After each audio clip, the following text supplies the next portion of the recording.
Lieutenant Alex Morgan stood alone in the observation deck of Space Station Artemis, gazing out at the stars. The station orbited Jupiter, humanity's furthest permanent outpost. Alex's job was to monitor deep space communications, and for 3 years, it had been routine work. Until today. Lieutenant Morgan, are you seeing this? The voice of Communications Officer Pam Riley crackled through his earpiece. Alex checked his console. A strange signal pulsed on his screen, originating from beyond Neptune. I see it, not matching any known pattern. Computer can't identify it either, Pam replied. It's getting stronger. Alex's fingers moved quickly across the touchscreen, sending alert to Earth Command. He watched as the signal strength increased. Whatever it was moving toward them at incredible speed. 6 hours later, Earth's defense fleet was on high alert. The source of the signal had entered the solar system and was now visible through telescopes. A fleet of 12 massive ships, each several miles long, with strange angular architecture unlike any human design. Admiral Ben Woods gathered his officers on the bridge of the flagship Orion. First contact protocol is in effect, he announced. We attempt communication before any defensive action. Alex, who had been transferred to the Orion due to his discovery of the signal, spoke up. Sir, they're broadcasting on multiple frequencies now. I think they're trying to talk to us. Put it through, ordered the Admiral. The main screen flickered, and a face appeared.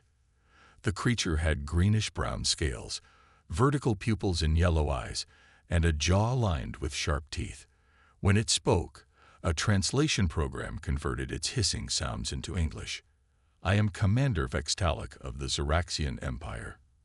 Your solar system is now under our protection. Surrender your planetary defenses. Admiral Woods stepped forward. I am Admiral Woods of Earth. We welcome peaceful contact with your people, but we do not surrender to unknown visitors. Perhaps we can discuss. The alien commander interrupted. Discuss. There is nothing to discuss. The Zeraxian Empire does not request. We command. Alex studied the alien's body language. Despite the threatening words, he noticed something unusual. The commander's posture seemed tense, almost fearful. With respect, Commander, Woods continued calmly, we prefer to establish diplomatic relations before any discussion of planetary security. Vextalic's eyes narrowed. Your calmness disturbs me. You do not understand your situation. The alien commander turned to speak to someone off-screen. The translation came through. They show no fear. Unusual. Turning back, Vextalic leaned closer to the camera. Perhaps a demonstration is required. We have studied your species from afar. You think yourselves advanced, but you are primitive. The Zeraxian Empire has conquered 1,000 worlds. We have no interest in conquest, Woods replied.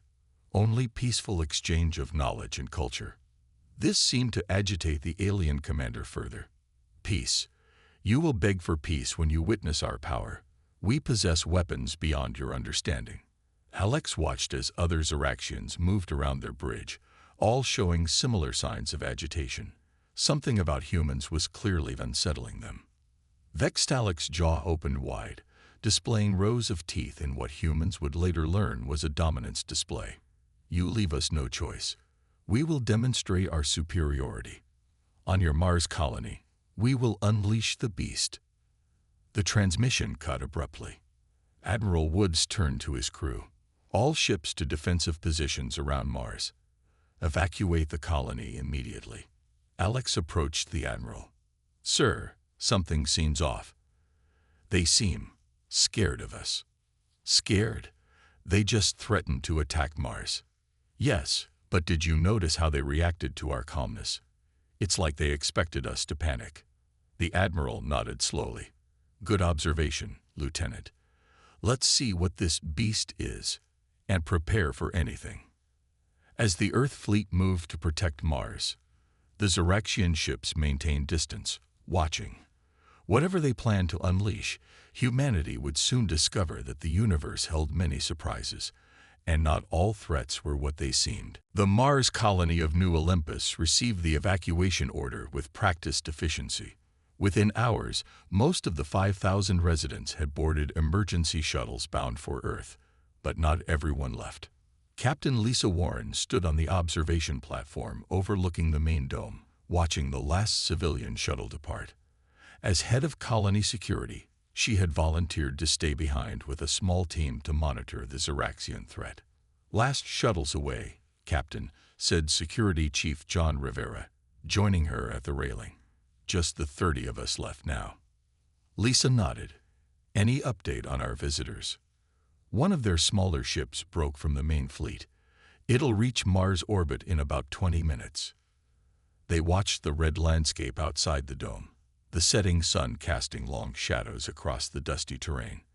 The colony felt eerily quiet without its usual bustle.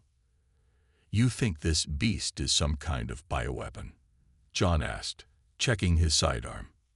"Could be." Admiral Woods seemed concerned enough to evacuate everyone. Lisa's communicator beeped. "Warren here." "Captain, we've got movement," came the voice of Officer Katie Dean from the control center. "Zoraxian ship has entered orbit and launched something. Small pod, heading for the eastern quadrant. All security personnel to defensive positions," Lisa ordered. "Full containment protocols. We don't know what we're dealing with." Lisa and John hurried to the control center where screens showed the pod's descent. It landed with a plume of red dust about half a mile from the colony's eastern airlock. Switching to external cameras, Katie said, fingers flying over the controls. The screens showed the pod's door sliding open. For a moment, nothing happened. Then a dark shape emerged, moving cautiously into the Martian sunlight. "Magnify," Lisa ordered. The image zoomed in, revealing a four-legged creature with dark brown fur, powerful shoulders, and a long snout. It looked around, sniffing the thin Martian atmosphere through what appeared to be a breathing apparatus attached to its face. "That's it. That's the beast," John said, leaning closer to the screen. "It looks like." "A dog," Lisa finished his sentence. "A very large dog." The creature stood about 4 feet tall at the shoulder, muscular and wolf-like, but with distinct characteristics that marked it as non-terrestrial. A ridge of spines down its back, 6 eyes arranged in pairs, and an extra joint in each leg. "The Zoraxians are contacting us," Katie announced. Commander Vextalic's face appeared on another screen. "Humans, witness the might of the Zoraxian Empire. The beast has been released upon your world. It is the perfect predator, designed through generations of selective breeding. It knows no fear, feels no pain, and will hunt until nothing remains." Lisa and John exchanged glances. "Should we prepare heavy weapons, Captain?" Katie asked. John studied the creature on the screen. It was now exploring its surroundings, occasionally pawing at the Martian soil. "Wait," John said. "Let me go out there." Lisa looked at him sharply. "That's against protocol." "Captain, I grew up on a ranch with a dozen rescue wolves. That thing might be alien, but I know predator body language when I see it. It's confused, not aggressive." After a moment's hesitation, Lisa nodded. "Suit up. But at the first sign of danger, we're putting it down." 10 minutes later, John stepped through the airlock in a lightweight environmental suit. The beast noticed him immediately, turning all 6 eyes in his direction. From the control center, Lisa held her breath as she watched John slowly walk toward the creature. The Zoraxian commander was also watching, his scaled face showing an emotion that looked surprisingly like anticipation. The beast lowered its body slightly, moving toward John with careful steps. Everyone tensed. Then John did something unexpected. He crouched down and extended his hand. The beast approached cautiously, sniffed his gloved fingers, and then, to everyone's astonishment, nuzzled against his hand. Through his helmet mic, they heard John's delighted voice. "What a cute pup." On the communication screen, Commander Vextalic's jaw dropped in shock. Commander Vextalic's scaled face contorted in what humans might interpret as horror as he watched the scene unfold on Mars.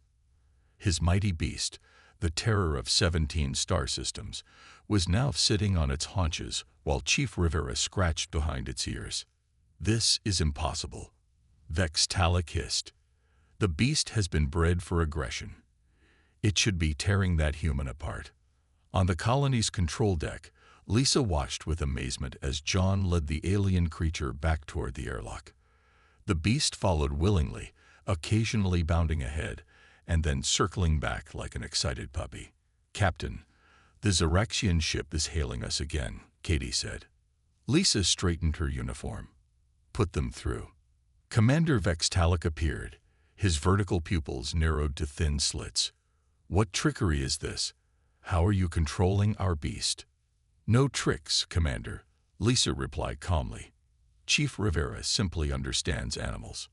"You lie. The beast is our ultimate weapon. It has destroyed entire cities on other worlds." At that moment, John entered the control center with the beast padding along beside him. Someone had removed its breathing apparatus and replaced it with an adapted oxygen mask from the veterinary supplies. The creature looked around curiously, its 6 eyes blinking in different patterns. "I'd like you to meet Ruby," John said, patting the beast's head. "I named her after my childhood dog." Vextalic made a sound like steam escaping a pipe. "You named our weapon." "She's not a weapon," John replied. "She's just an animal. Smart one too, already responding to simple commands." As if to demonstrate, John said, "Sit," and Ruby promptly sat, her spiked tail thumping against the floor. The Xeraxian commander turned away, speaking rapidly to his officers in their hissing language. When he faced the camera again, his composure had somewhat returned. "This changes nothing. We have more beasts and other weapons. Your planet will still submit." After the transmission ended, Lisa called an emergency meeting with Admiral Woods and Earth Command. Scientists and xenobiologists joined to discuss this strange development. "I think I understand what's happening," said Dr. Olivia Grant, Earth's leading xenobiologist. "It's an evolutionary difference.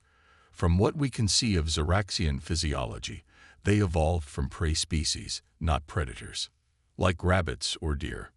John asked, still petting Ruby. "Exactly. They have eyes on the sides of their heads for better peripheral vision, teeth designed primarily for plants, and their instinctive response to threats is freeze or flee. Humans, on the other hand, evolved alongside predators. We domesticated wolves over 30,000 years ago." Admiral Woods nodded. "So their ultimate weapon is our best friend." "In essence, yes. What terrifies them is comforting to us. Their beast is likely from a world where such predators dominated, and the Xeraxians managed to capture and breed them for war." John scratched under Ruby's chin, causing one of her back legs to thump rhythmically. "Poor girl probably just wants some proper care and attention." Later that evening, as Mars rotated into night, Lisa found John in the colony's agricultural dome. He had created a makeshift bed for Ruby using spare cushions and blankets. The beast was curled up, all 6 eyes closed, breathing deeply in sleep. "She's actually quite gentle," John said quietly.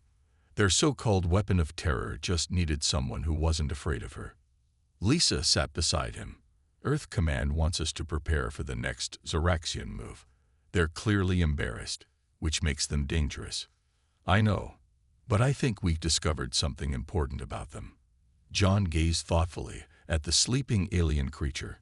"They assume everyone fears what they fear. And that's their weakness," Lisa concluded. "They don't understand that what terrifies one species might delight another." As Ruby twitched in her sleep, chasing something in her dreams, Lisa wondered what other misunderstandings might lie at the heart of this conflict, and how humanity might use them to avoid a war. Commander Vextalic paced the bridge of his flagship, tail lashing behind him. 3 days had passed since the beast incident on Mars, and the shame still burned through his scales. His officers kept their distance, sensing his rage. They mock us, he snarled. The humans share images of our beast being treated like a pet. He spat the word as if it tasted foul. His second in command, Sub-Commander Zeal, approached cautiously. The fleet awaits your orders, Commander. Vextalic stopped pacing. No more games. No more single beasts. We will overwhelm them with numbers. Prepare all ships for battle. Across the solar system, Admiral Susan Clark received the warning from Earth's long-range sensors. The Xeraxian fleet had changed formation and was accelerating toward Earth. They're done testing us, she told her senior staff aboard the flagship Orion. This is a full invasion. We're outnumbered, said her tactical officer. Their ships have superior firepower. Susan smiled. But we have something they don't expect. Get me Captain Warren from Mars. When Lisa's face appeared on screen, Susan explained her plan. The Xeraxians are terrified of predator species. We're going to use that. Within hours, Earth's defense fleet implemented Operation Good Boy. Crew members with pets were ordered to bring them aboard. Ships were quickly modified with small habitat areas for dogs, cats, and other companion animals. Military working dogs were dispatched to key vessels. As the Xeraxian fleet approached Earth's orbital defense line, Admiral Clark opened a channel to all enemy ships. Commander Vextalic, this is Admiral Susan Clark of Earth Defense. We urge you to reconsider your attack.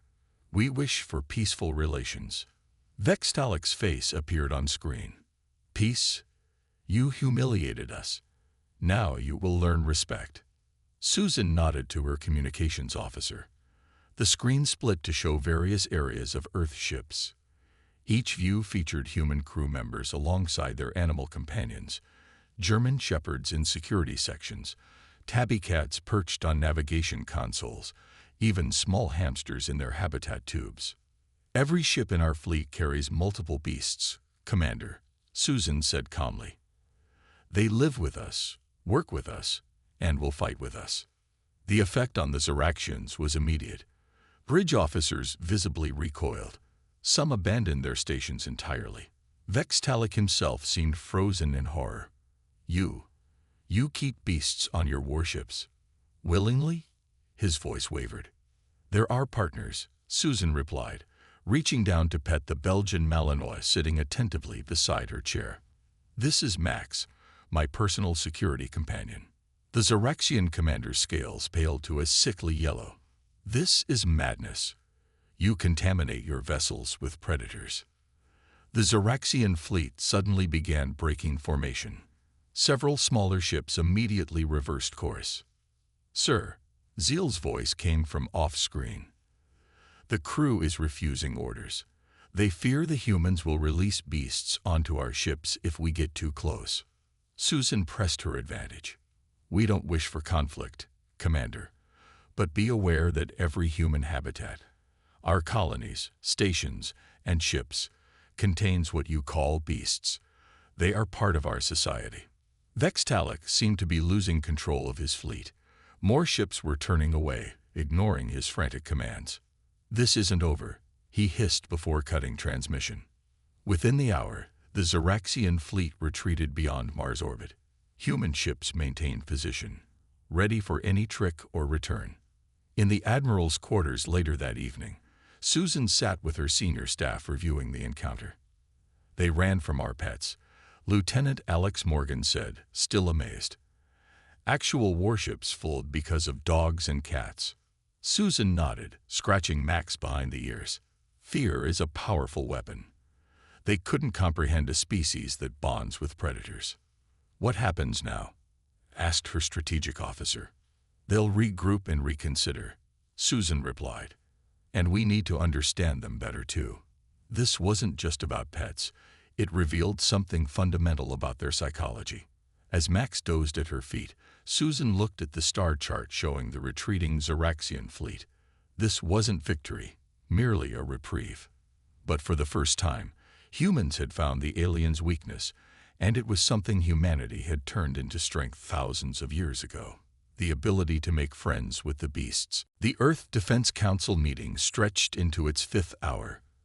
Admiral Susan Clark stood at the front of the room, addressing the gathered military leaders and scientists. The Zoraxians have withdrawn beyond the orbit of Mars, but our intel suggests they're regrouping, not retreating, she explained. We've bought time, not victory. Dr. Olivia Grant, who had joined from Mars via video link, nodded in agreement. They'll adapt their strategy now that they understand we don't fear their beasts. We need to use this time wisely. What do you propose? Asked General Sam Foster. Communication, replied Susan. Real understanding. We need to send a delegation to meet with them. The room erupted in objections. The Zoraxians had, after all, attempted to invade Earth just days earlier. But Susan raised her hand for silence. We're sending a specific team. I want veterinarian Kevin Patel and professional dog trainer Nicole Martinez. Kevin, who had been quietly observing from the back of the room, looked up in surprise. Me? I'm just a vet. I don't know anything about diplomacy. You understand animals better than anyone, Susan replied. And it seems the Zoraxians don't. 3 days later, Kevin and Nicole found themselves aboard a small diplomatic vessel approaching the Zoraxian fleet. Kevin kept checking his tablet, reviewing everything they knew about Ruby and Zoraxian biology. Nicole sat beside him, calm and focused. You've trained dogs for police work, search and rescue, and therapy, Kevin said. But this is different. We're trying to train an entire alien species to not fear animals. Nicole smiled. The principles are the same: patience, positive reinforcement, and understanding the subject's perspective. When they docked with the Zoraxian command ship, they were met by a security detail of nervous aliens who kept their distance. Commander Vextalic received them in a large chamber where he could remain far from the humans. State your purpose, he demanded. Kevin stepped forward. We want to help you understand our relationship with what you call beasts. Nicole joined him. We've lived alongside predator species for thousands of years. We've learned from each other. Vextalic's tail twitched skeptically. Impossible. Predators hunt. Prey flees. This is the natural order. May we show you something? Nicole asked, activating a holographic projector. Images filled the room. Ancient cave paintings showing humans hunting alongside wolves. Egyptian hieroglyphics depicting cats being worshipped. Modern service dogs guiding blind people. Therapy animals in hospitals. This is our shared history, Kevin explained. Over 30,000 years ago, humans and wolves formed a partnership. We learned from predators. Their hunting skills, their loyalty to their pack, their protective instincts. Vextalic watched, his expression unreadable. And what did these wolves gain from this arrangement? Food, shelter, protection from larger predators, Nicole replied. It was mutually beneficial. Throughout the day, they continued their presentation, explaining domestication, selective breeding, and animal training. Most Zoraxians remained skeptical, but Kevin noticed younger ones showing curiosity rather than fear. Would you allow a demonstration? Kevin asked finally. After much debate among the Zoraxian leadership, they agreed, with strict safety protocols. A small therapy dog named Bailey was brought from the human ship. The Zoraxians watched from behind protective barriers as Nicole demonstrated basic commands. Bailey is trained to sense emotional distress and provide comfort, she explained. In our hospitals, animals like Bailey help patients recover faster. One young Zoraxian officer, braver than the rest, stepped forward. I wish to observe closer. Under Nicole's guidance, the young officer extended a trembling hand. Bailey gently sniffed it, then sat, looking up expectantly. When the Zoraxian didn't move, Nicole placed a treat in their scaled palm. Hold it flat, she instructed. The officer froze as Bailey delicately took the treat. Then, to everyone's surprise, the Zoraxian reached out again, this time without a treat, and Bailey placed his paw in their hand. A murmur went through the watching Zoraxians. Vextalic himself moved closer, observing intently. Your evolution took a different path than ours, Kevin explained. You evolved as prey animals, developing fear responses to predators. Humans evolved alongside predators, learning to cooperate with them.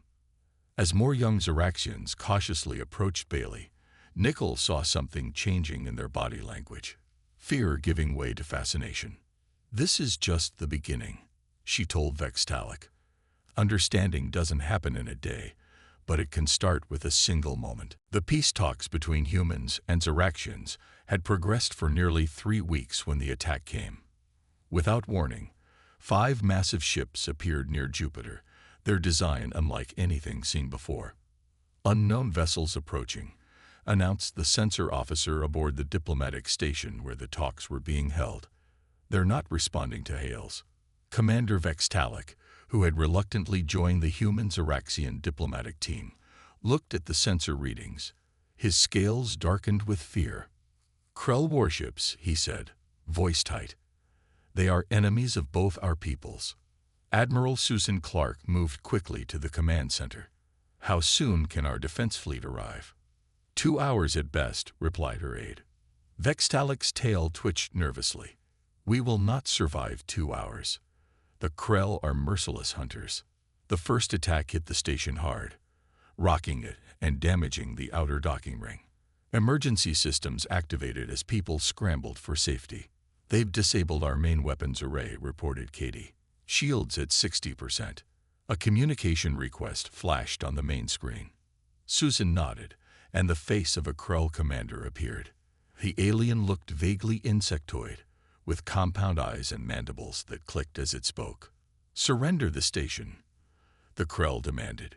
Your species are both beneath us. You will serve as food and labor for the Krell Dominion. Susan stepped forward. We reject your demand, and... The Krell cut the transmission. Moments later, another blast hit the station. Boarding craft detected, shouted an officer. They're cutting through at multiple points. Vextalic backed away. We cannot fight Krell directly. They are too strong. Susan turned to John, who had been serving as liaison to the Zoraxian delegation. Get everyone to the central hub. We need to hold until reinforcements arrive. As station security and Zoraxian guards rushed to defend against the boarders, something unexpected happened. The humans did not cower or retreat as Vextalic expected. Instead, they became different creatures entirely. Dr. Olivia Grant, normally quiet and thoughtful, grabbed a fire extinguisher and used it as both weapon and smoke screen against the first Krell to breach her lab. Lissa Warren organized civilians into teams, using their knowledge of the station to set traps and ambushes. Even the diplomatic staff fought with surprising ferocity. When 3 Krell cornered a group of young Zoraxians, John Rivera charged into the fight without hesitation. Though outmatched in strength, he kept the attackers at bay long enough for others to escape, suffering deep cuts across his arm in the process.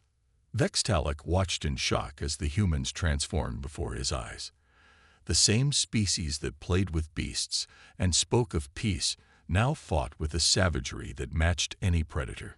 Yet even in battle, they protected others, including Zoraxians, with no regard for their own safety. You are the true beasts, Vextalic realized aloud as he watched Susan personally lead a counterattack to reclaim the medical bay. When a Krell warrior knocked Vextalic down, it was Dr. Grant who pulled the commander to safety, placing herself between him and danger despite her smaller size. Why do you protect me? Vextalic asked, confused. I threatened your world.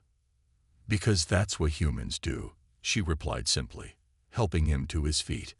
The Krell's advantage began to fade as human ingenuity combined with Zoraxian technology. Station engineers rerouted power to create electrical barriers. Medical staff converted lab equipment into weapons. And when Ruby, now joined by several other trained beasts, was unleashed against the Krell, the invaders found themselves hunted through the corridors they had hoped to conquer. When Earth's defense fleet finally arrived, they found the station damaged but holding. The Krell, unprepared for such resistance, retreated rather than face additional human forces. In the aftermath, as medics treated the wounded, Vextalic approached Susan with new respect in his eyes. "We misunderstood your species entirely," he admitted. "You are not soft prey who inexplicably keep predators. You are the predators who somehow chose peace." Susan smiled tiredly, bandaging a wound on her hand. "We can be both. That's what makes us human." 6 months after the Krull attack, representatives from Earth and the Xeraxian Empire gathered on the newly constructed orbital station Unity. The station's design reflected both human and Xeraxian architecture, curved human corridors blended with the angular Xeraxian chambers. In the main hall, Admiral Susan Clark and Commander Vextalic stood side by side as their leaders signed the official peace treaty. The event was broadcast across both civilizations. "Today marks the beginning of a new chapter," announced the Earth President. "One of friendship and mutual understanding between our peoples." The Xeraxian Emperor, an imposing figure with ornate scale patterns, added, "From misunderstanding comes wisdom. From enemies, allies." After the ceremony, guests mingled in the reception area. Dr. Olivia Grant approached Vextalic, who seemed uncomfortable among the crowd. "Commander, I have something for you," she said. "A peace offering of sorts." Vextalic eyed her suspiciously. "What kind of offering?"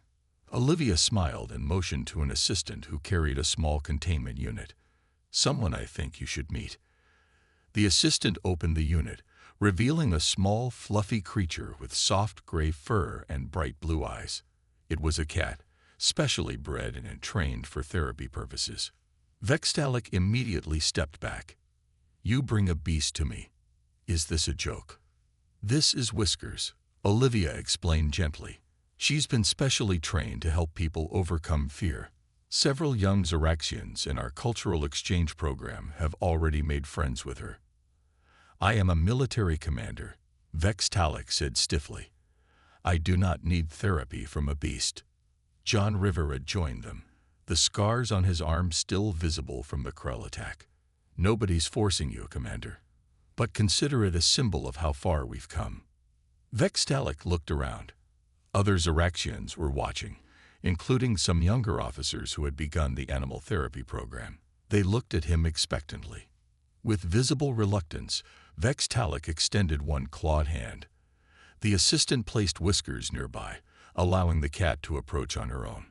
The small animal sniffed the commander's scales, then rubbed against his hand, purring softly. "She vibrates," Vextalic observed, not pulling away. "Is it aggression?" "It's called purring," John explained. "It means she's happy."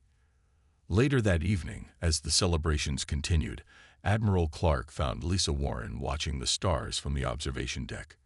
"Quite a day," Susan said. "From unleash the beast to peace in less than a year." Lisa nodded. "Ruby's puppies are already being trained for the exchange program. Who would have thought their ultimate weapon would become an ambassador?" Across the room, they noticed Vextalic entering a side chamber, looking around cautiously. Susan and Lisa exchanged curious glances and quietly approached.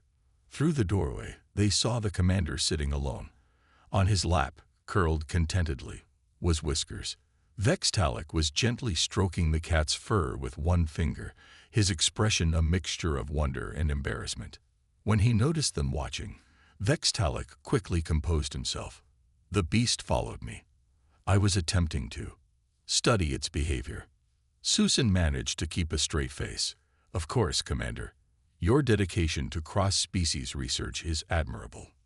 The following day, as the Xeraxian delegation prepared to depart, Vextalic pulled Susan aside. "The therapy animal," he said quietly. "Whiskers. My staff believes it would be valuable for me to continue studying her reactions." Susan nodded solemnly. "I understand. For scientific purposes." "Precisely. Nothing more." "Whiskers has already been transferred to your ship," Susan informed him, "along with care instructions and a 6-month supply of food." For the first time, Susan saw something that might have been a Xeraxian smile. The phrase you humans use, "unleash the beast," has become something of a joke among our diplomats now. That's how peace works sometimes, Susan replied. Understanding replaces fear. As the Zoraxian ships departed, John stood with Ruby and her puppies in the station's new animal care center. Who would have thought, he said to the alien canine, that the most dangerous beast in the galaxy would turn out to be a human who cares? Ruby simply wagged her spiked tail and nuzzled his hand, unaware that she had changed the course of interstellar history by simply being a good dog.